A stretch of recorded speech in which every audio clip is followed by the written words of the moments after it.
Welcome. In front of me is an Acer Iconia A10, and today I'll show you how you can put this device into safe mode. So to get started, hold your power button,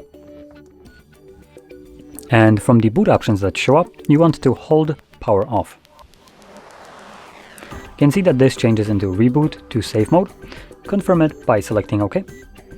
And when the device boots back up, it automatically enters safe mode, in which only the pre-installed applications will function. Any app that you have installed yourself will be temporarily disabled, and neither you nor the device can start it up. And obviously this is done for troubleshooting purposes.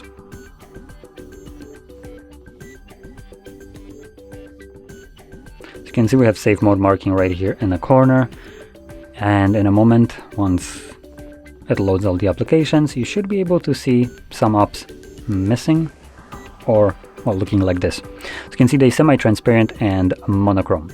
Those are the apps that will not run in safe mode. And if you try to open them up, it should give us, there we go, downloaded apps disabled in safe mode. Now once you're done with this mode and you want to go